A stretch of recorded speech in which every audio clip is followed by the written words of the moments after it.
Greetings and salutations, everyone. This is Swedish Jeff, and I hope everyone is doing well. I wanted to come on here tonight because I was inspired by the YouTube live stream video from last night with Dave Gardner and many guests who came online to talk about the future of cards and dice. And one of the topics that came up is how did you get into this? Like, what was your journey? And Dave had mentioned how he always likes to hear the story of people's journey or journeys. And for me, and I've mentioned this in the past, but it really started in 1985. That's really when it began, when I was 13 years old and I got Street and Smith's baseball yearbook. And they used to have a lot of advertisements for board games in there, a lot of baseball games. They didn't have any computer games back then that were advertised. They were all board games, and you name it, APBA, Status Pro, Stratomatic, Pursue the Pennant. I think that was the first year that they were in there. Pennant Race, you name it, they were in the magazine. So I found this game online called Sherco. Sherco, S-H-E-R-C-O, Sherco Baseball Simulation. And it looked like fun. And you could get the most recent season, which at that time was 1984. You could order it online, or not online, you could order it through the magazine. And I remember asking my mom, I said, hey, can I get this for my birthday? And I got the 1984 season, and it was like a newspaper format with all the players and the statistics, and you had all the stadiums and these charts and stuff. And it was okay. It wasn't bad. But for a 13-year-old at that time, it was just a little bit too advanced for me. And I remember visiting my grandparents a couple of years later during the summer, and I brought the Sherco game with me on the trip, and I was playing with my uncle, and even he said, you like playing this? This is hard. This is pretty advanced. And he was in his late 20s at the time. And not long after that, we were at KB Toy Store. And I know that when Stratomatic advertised their games, they always would have, now available in KB Toy Stores. And we didn't have a KB Toy Stores where I lived, so I saw the store and I immediately went right to the sports games or the board games. And sure enough, there it was on the wall, the long cylindrical box, the red. And I went, oh my gosh, Stratomatic, Mom, look, Stratomatic. I went with my parents and grandparents and my sister. And she goes, you like that game? Yes. Yes. And she goes, okay, what's it called? Stratomatic, writing it down. Because my mom had no idea what Stratomatic was. And she goes, okay, well, that's something that you can get for your birthday or for Christmas. And my birthday was only a couple months away. And I was, a little bit disappointed that I didn't get it. But I was something to look forward to. And someone once said that happiness is really nothing more than having something to look forward to. So I was pretty happy. And about a week later was my sister's birthday, and my grandparents got her something along with my parents. She got a birthday present, and they said, Jeff, we want to get you something too. And I have no idea what it is. I have no idea. But I see this long cylindrical box and I'm going, it's Stratomatic, I know it is, to myself, I'm playing it cool, poker face, like, oh, okay, well, thank you, that's very nice. And I start opening the package and, peeling it open, and I see a red, and I'm going, it's the game, it's Stratomatic. And I can finally put Sherco away for good, and I can play the Stratomatic. Well, it was Stratomatic, and I was so happy and so grateful. And it came with, I think, 6 teams from the 1984 season. And it's been a long time. Please bear with me. But it was like the Mets, the Braves, the Phillies, the Cubs, the Oakland A's, and the Yankees. I think all those teams. So I played with Strat-O-Matic, and then the next year I got the football game. And this is 1988 now. And in 88, my dad got a Tandy computer. And that was really the beginning of the end for cards and dice for a long time for me. Because once the computer came in and I got Earl Weaver baseball, I saw that in the computer store. It really was the end. And I did play Strat-O-Matic football. And I had all of the teams for that. I got that for my birthday in September of 88, and I loved Strat-O-Matic football. But once the computer came in, it was like, I don't have to keep stats anymore. The computer does all this. Hey man, this is better at the time. And so many years after that, I would play games on the computer, and I had the Nintendo. And I graduated to the Super Nintendo, Sega Genesis, Nintendo 64, PS1, PS2. I had all these systems. And I was a gamer. Like, I see young people now that are online that are like playing 24 hours, and I'm going, I know they take bathroom breaks. I hope so, but my God, and they're playing games, and the games now look incredible. The visuals and the graphics and all the audio and the voices, you can hear. It's like watching a movie. It's really like being part of an interactive movie. And young people, kids, they eat this up, And they look at games from back during our day, with the horrible, garbled kind of, like, what was that game? Ikari Warriors, and you would barely understand, and like Blades of Steel, getting back into the sports games, Blades of Steel, get the pass, and it sounds like touch the pass. You're going, what is he saying? Touch the pass, get the pass, and double dribble. Remember that one? Double dribble. And the graphics weren't terrible, but we sound like the old men now. And I remember we had double dribble, and the audio wasn't very good, but we loved it. It was great, But what happened is cards and dice, I moved away from it for a long time. And it wasn't until 2008, 2009 that I rediscovered it for the first time. And a lot of people have done this over the years. I've learned is they get back into it, then they fall out of it, and then they go back again. And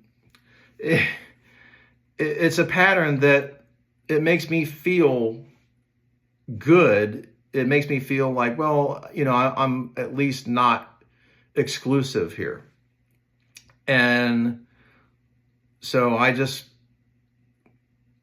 wasn't playing cards and dice until 2008, 2009. And I said, yeah, I haven't played this in a while. I'll try APBA. I never played it before. And honestly, the reason why I didn't play APBA back in the 80s is I looked at the brochure and I said, this is too complicated. That's what I thought at the time, is I said, this is way too complicated for me. And I had the Sherco experience, and I said, I'm not going to deal with that again. I just want to play something that I can break open and start playing. And what I loved about Strat is you have 3 games in one. The basic game, you have the advanced game, and you have the super advanced game. And I did play the basic, and I jokingly say it's like the gateway drug, because you play, it's like, yeah, that was cute, that was fun, but I need something harder, man. I need something with more kick. And then I got the advanced game, and it has the lefty righty splits, and you have the weather effects and ballpark effects and and all that stuff. So I played the advanced game, and with APBA by 2008, 2009, fast forwarding, At that point, I'm in my mid to late 30s, and I'm thinking, yeah, it's time. I think I can do this.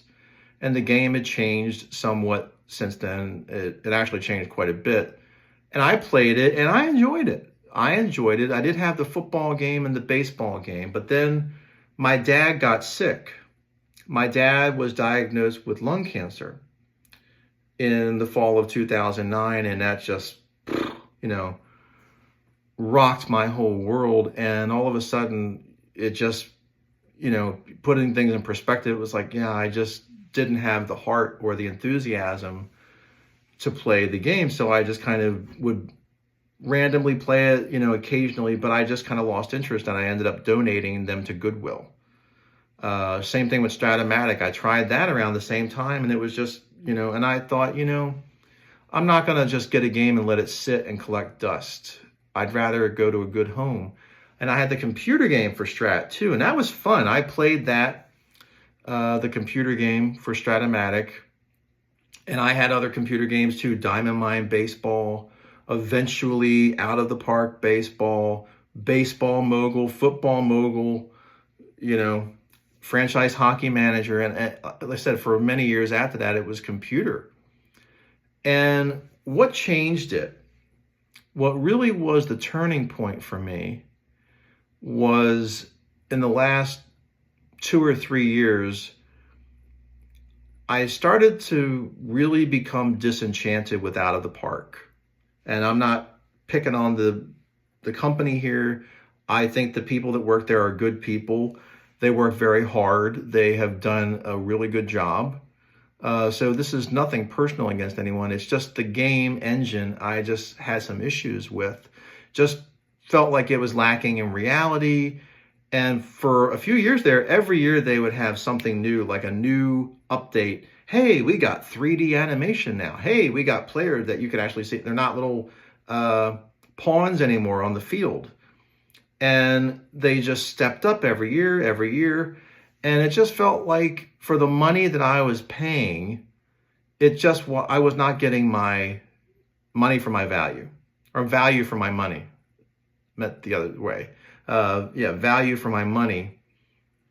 And I just started thinking, I had this idea of doing replays and going back, because I had done that, and then I got into the habit of playing current seasons, doing like a franchise mode of making trades and signing free agents and going through a whole franchise for like a 10-year period.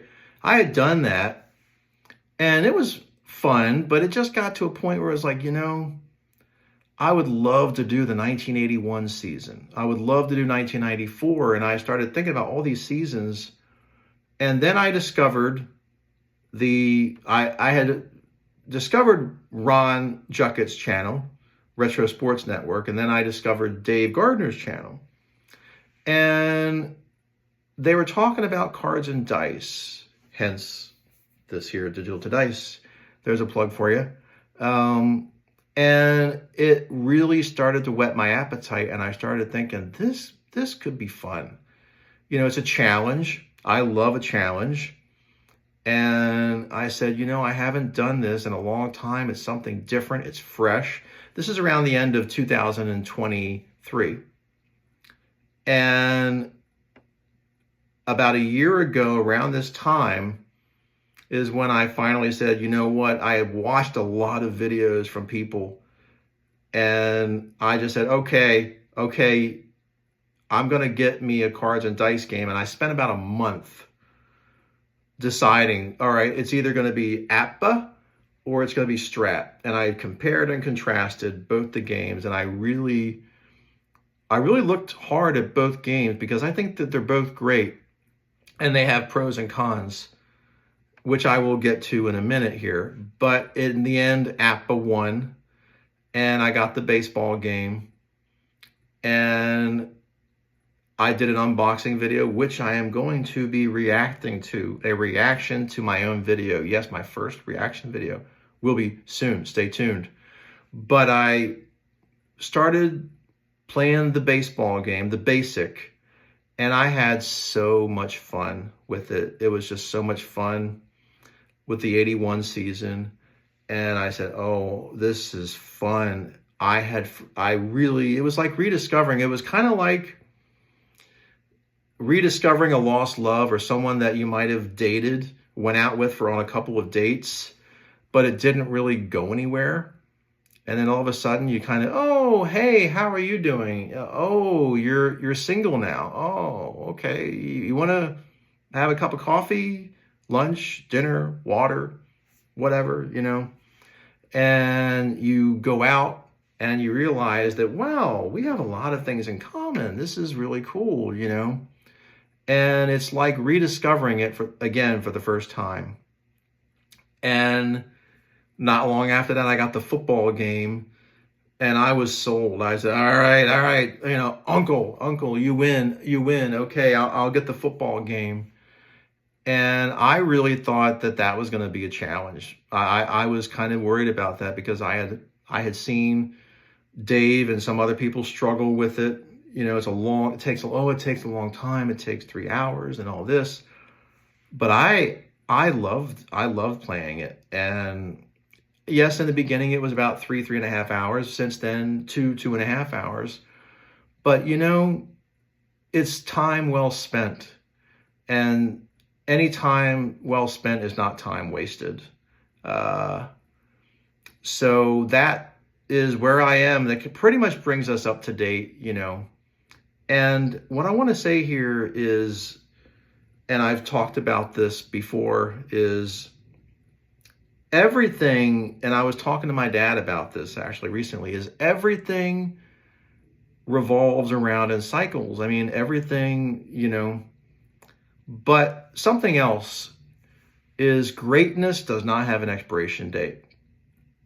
Any great music, any great film, any great TV show, any great book, any great game. Legend of Zelda is still a great game. Yeah, you look at it now, the graphics are not what they are today, but I guarantee you can have a child or an adolescent play, or a teenager play Legend of Zelda, and they're still going to have a great time. It's a great game. And APBA and Stratomatic are great games. And one of the things that they talked about last night is, well, how do you get young people intrigued? How do you get them? Well, that's where marketing comes in. Use social media, Instagram, what I call the fit, the axis of social media evil. I jokingly call them fit, Facebook, Instagram, used to be Twitter. I guess you call them Fix now. Yeah, Fix. X is Twitter, formerly Twitter. So it's the fix. Get the fix. The fix is in. But that's one way of doing it. And you kind of frame it in a way to say, imagine, I know I sound like Rod Serling, imagine a world where you could take Babe Ruth and have him face modern pitching. Babe Ruth in the 21st century. It happens now in the APBA or Stratomatic Twilight Zone. You could do something like that, or imagine this scenario.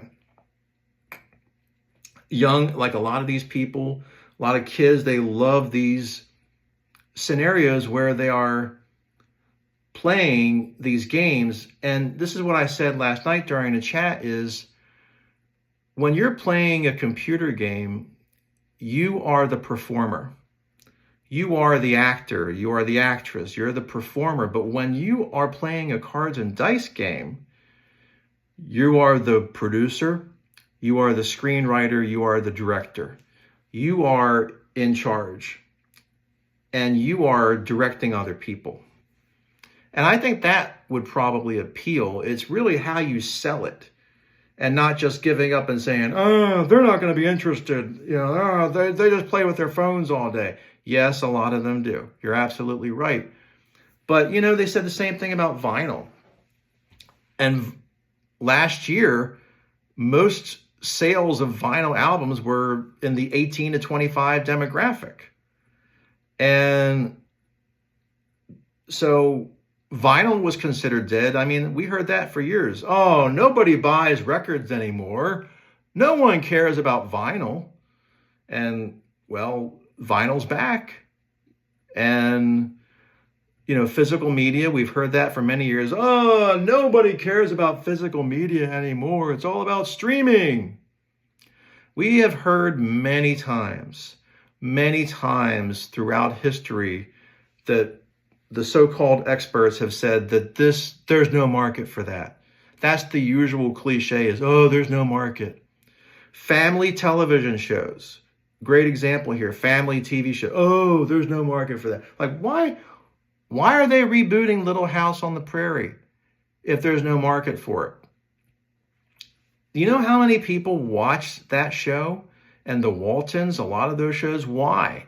Because there are no family shows on television other than the Hallmark Channel. But the networks, they won't do it. The networks, no, that's why we get a lot more of the same crap.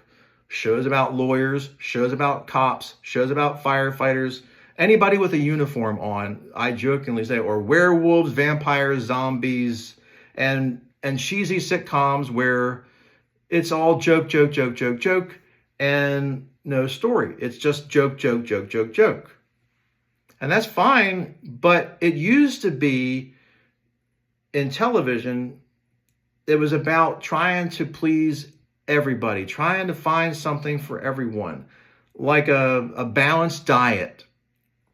And it was a balance. Yeah, you had the crap, you had the reality shows like, certain ones, but you had kind of the goofy sitcoms, because let's face it, there was crap back in the 80s too.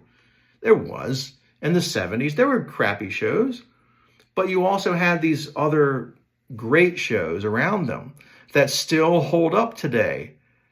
And why? Because greatness has no expiration date. And the same thing with games, Yes, you have these new up-and-coming people, the up-and-coming entrepreneurs that are trying to produce these games. And you also have the old standards out there. One thing I would say, though, to Stratomatic and APBA is, because I am a former professional video critic that witnessed the demise of Blockbuster, learn from them, adapt or die. Because if you don't change your business model, and I'm not saying change for change's sake here, but if you keep doing that's just the way that here's something that I can't stand when I hear people say it is, that's just the way we've always done it. But is it the right way? And you have to evolve, but you got to do it smart. And you just can't keep using the same model because that's the way we've always done it. And APBA, I think that they and Stratomatic use social media, use YouTube. And you could partner with YouTubers like Dave, like Ron, like many others. You know who you are, because you all do a great job, and partner with them and, hey, help us promote our games. And then you would reach a bigger audience. And also, somebody mentioned this last night, but getting these games in the big box retailers, that would help. But if that's not possible, okay, social media. That's how you promote this, because that's what young people do. TikTok. Hey, full disclosure, I'm not on TikTok. I probably will never be on TikTok. I never say never, but I don't think I'll be on there. But a lot of young people use that. Use TikTok to market your games and try to grow. And you can try to get that audience with, hey, imagine this scenario here. And you could try to entice them that way. And again, kind of selling the point of, you're playing a computer game, that's cool, but someone else is controlling. Yes, I know you're playing the game, but it's really somebody else's story. You are acting in somebody else's production. When you play cards and dice, you're producing it. The players, the cards are really in your production. You are the director. You are the producer. You are the writer. You're not the creator, but it is your production. And that's how I would sell it. And that is one of the many reasons why I love cards and dice. Is, like I said last night, it's a cliche, but I have to smell the sawdust. I love the smell of those cards, and I love holding them in my hand. There's something about physically holding something and touching it, smelling it, feeling it. And I think I mentioned this a while back, but it's like, do you remember going to the record store when you were younger and an album that you wanted to get, and you picked it up and you looked at it and went, oh my goodness. I remember looking at that album and picking it up, and I was so excited because I was going to spend my, allowance money or money I earned from cutting grass that summer. And I got this new album and I took it home, and I remember I was feeling so excited about, on the way home, I'm going to put it on my record player and my turntable and just blast it and go nuts. And I remember that day, and every time I hear that song, it takes me back to the summer of '82. And I remember when I was listening to this and blah, blah, blah, blah, blah. How many people say, oh man, that's all cool, but I remember back in 2005 when I was on iTunes and I woke up that morning and I clicked and I downloaded that classic album. Gosh, that's a day I'll never forget. It's like not the same thing. Now, I'm not saying that you can't enjoy streaming, and I know some people will say, what? So you never stream, Jeff? You just buy only physical media? No, of course not. Of course I stream, but there's something about smelling the sawdust, And the thing that I did